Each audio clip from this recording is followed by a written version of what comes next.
Bapak Ibu Saudara, kita masuk dalam pewartaan Sabda Kristus pada saat ini. Namun sebelum itu, mari kita berdoa memohon bimbingan Roh Kudus. Bapa yang baik, pada sore menjelang malam pada saat ini, kami bersama dengan anggota keluarga akan membaca dan merenungkan Sabda Kristus sebagai pedoman dalam kehidupan kami. Kiranya Engkau mendiamkan semua suara hati kami kecuali suara-Mu, karena kami sebagai anak-anak-Mu siap untuk mendengar dan siap untuk melakukan dalam kehidupan kami hari lepas hari. Amin. Bapak Ibu Saudara, mari berdiri. Pembacaan kita pada saat ini terambil dalam Rut pasalnya yang ketiga, pada ayatnya yang ke-18 sampai dengan yang ke-15. Rut pasalnya yang ketiga pada ayatnya yang ke-8 sampai dengan yang ke-15. Namun saya membacakannya untuk kita sekalian pada ayatnya yang ke-9 sesuai dengan perenungan Sabda Bina Umat pada saat ini. Firman Tuhan menyatakan, "Bertanyalah ia, siapakah engkau ini?" Jawabnya, "Aku Rut, hambamu. Kembangkanlah kiranya sayapmu melindungi hambamu ini, sebab engkaulah seorang kaum yang wajib menebus kami." Demikian pembacaan Alkitab pada saat ini. Berbahagialah kita yang mendengar dan melakukan dalam kehidupan hari lepas hari. Terpujilah Kristus, haleluya. Haleluya, haleluya, haleluya. Dipersilakan duduk kembali. Selamat malam seluruh anggota yang diberkati oleh Tuhan Yesus Kristus.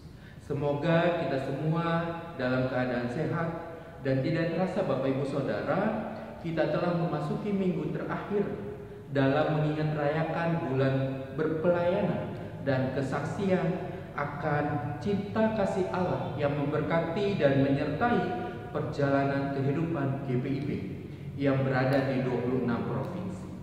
Tetapi tidak hanya berhenti di bulan Juni saja Bapak Ibu Saudara, melainkan kita dimanapun kita berada, semua harus memberikan diri untuk melayani dan bersaksi sebagai wujud syukur Allah yang telah menyertai perjalanan kita sekalian. Selain itu Bapak Ibu Saudara, kita tetap mendukung akan kehidupan jemaat pos pelayanan dan kesaksian yang berada di pedalaman Kalimantan, Sumatera, Sulawesi, Nusa Tenggara, dan di Pulau Jawa dalam persiapan menjadi jemaat yang mandiri. Dan jangan lupa Bapak Ibu Saudara, kita tetap menyaksikan program Morning Call maupun Night Call GPIB yang diselenggarakan oleh Departemen Pelayanan dan Kesaksian GPIB setiap harinya di kanal YouTube sebagai salah satu pembentukan iman kita dalam mengikut Kristus. Ya, Bapak Ibu Saudara, tema pembacaan Alkitab kita pada malam hari ini yaitu jangan nanti, lakukan sekarang, dengan ayat Alkitabnya pada ayatnya yang ke-9. Ya, Bapak Ibu Saudara, beberapa tahun yang lalu dari kita sekalian mungkin sempat asing mendengar nama Basuki Cahayapurnama ketika diberikan tugas dan tanggung jawab menjadi Gubernur DKI Jakarta. Namun dengan seiring berjalannya waktu Bapak Ibu Saudara, nama Basuki Cahayapurnama pada saat itu menjadi terkenal di seluruh Indonesia, bahkan sampai saat ini.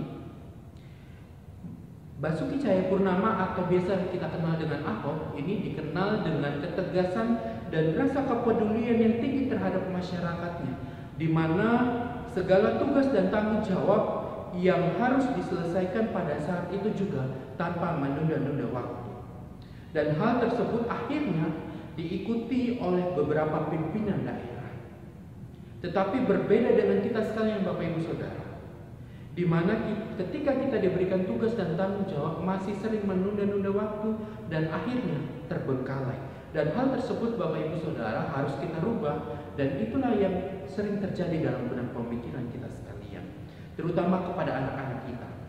Ada sebuah cerita antara orang tua dan anak, di mana sang anak diberikan tugas dan tanggung jawab oleh orang tuanya untuk membeli sabun cuci piring contohnya di warung.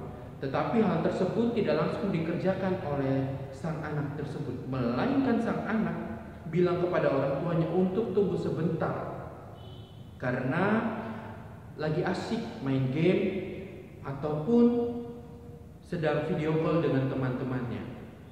Dan cerita tersebut masih sering terjadi sampai saat ini.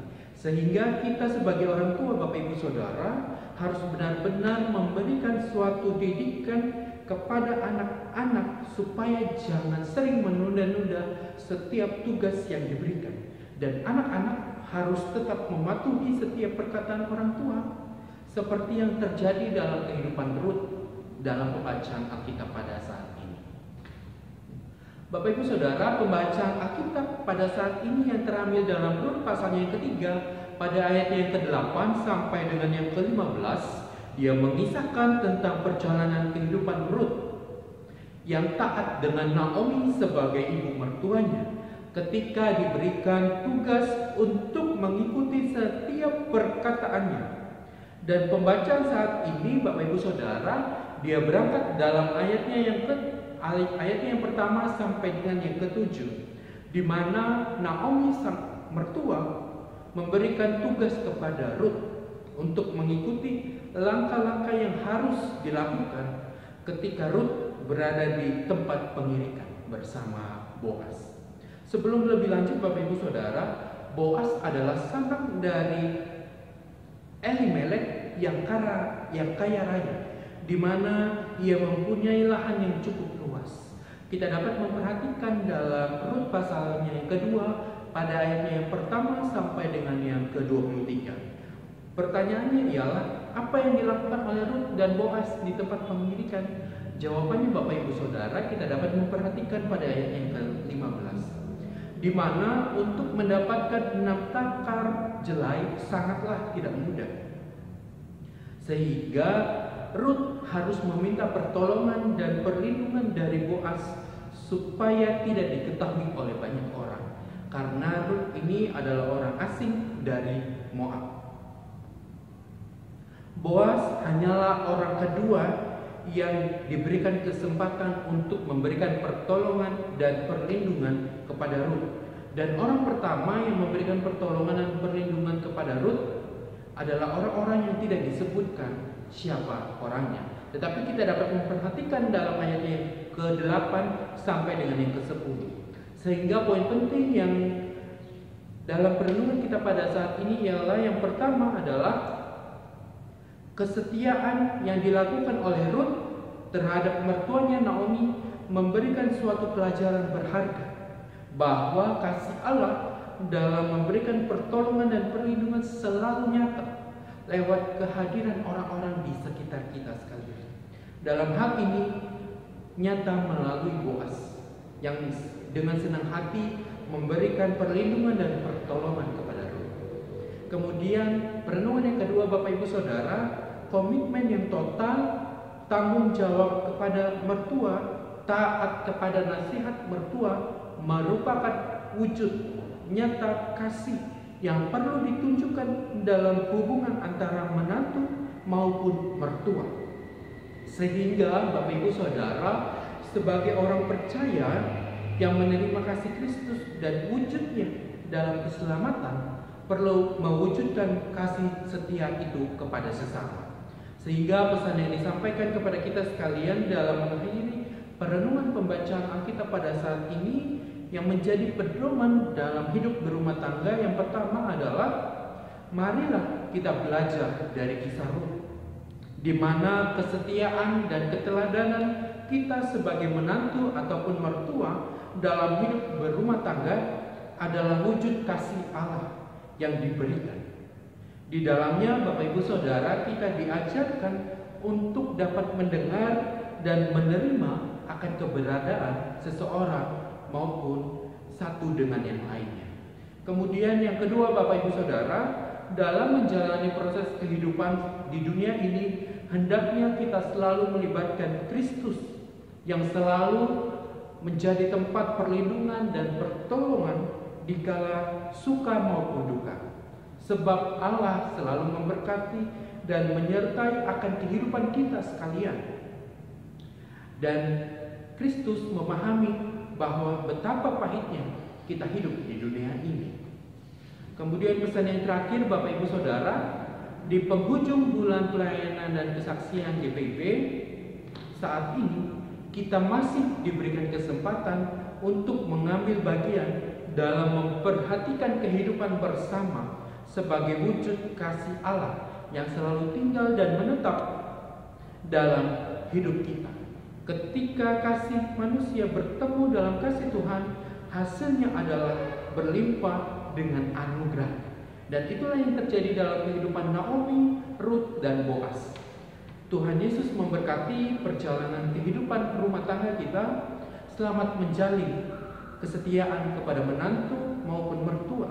Selamat melaksanakan tugas dan tanggung jawab tanpa menunda-nunda. Tuhan Yesus memberkati. Amin. Bapak Ibu Saudara, mari kita masuk dalam doa syukur syafaat, diakhiri dengan doa Bapa kami. Mari berdoa. Bapa yang baik, terima kasih untuk firman Tuhan yang baru saja kami perdengarkan bersama. Kiranya firman Tuhan yang kami baru perdengarkan ini dapat menjadi kekuatan dalam kehidupan kami hari lepas hari. Kami diajarkan untuk tetap taat dan setia dalam melaksanakan tugas dan tanggung jawab dan berproses di tengah-tengah dunia ini. Dan kami diajarkan untuk tidak menunda segala tugas dan tanggung jawab yang diberikan dalam kehidupan kami. Bapa yang baik, pada kesempatan saat ini juga kami berdoa untuk seluruh anggota keluarga kami dimanapun mereka berada. Engkau memberkati hubungan dan komunikasi kami baik sebagai orang tua, anak, bahkan maupun mertua dan menantu. Kiranya hubungan kami ini dapat terjalin dengan sebaik mungkin. Bapa yang baik, malam telah menjadi bagian dalam kehidupan kami, dan setelah ibadah ini kami akan memasuki istirahat malam untuk mengistirahatkan seluruh tubuh jasmani kami yang telah kami laksanakan dari pagi hingga malam hari. Kiranya Engkau memberkati dan menyertai dalam istirahat malam ini, dan Engkau membangunkan kami pada esok hari untuk melaksanakan aktivitas yang baru. Bapa yang baik, sebentar kami akan memberikan persembahan syukur kami sebagai wujud kasih Allah yang memberikan berkat jasmani dan rohani dalam kehidupan kami hari lepas hari. Inilah doa dan ungkapan syukur kami yang kami alaskan di dalam satu nama, Tuhan Yesus Kristus, Juru Selamat yang hidup, yang telah mengajarkan kami berdoa. Bapa kami yang ada di dalam kerajaan sorga, dikuduskanlah namamu. Datanglah kerajaanmu, jadilah kehendak-Mu di bumi seperti di sorga. Berikanlah kami pada hari ini makanan kami yang secukupnya, dan ampunilah kami akan kesalahan kami, seperti kami juga mengampuni orang yang bersalah kepada kami. Dan janganlah membawa kami ke dalam pencobaan, tetapi lepaskanlah kami daripada yang jahat. Karena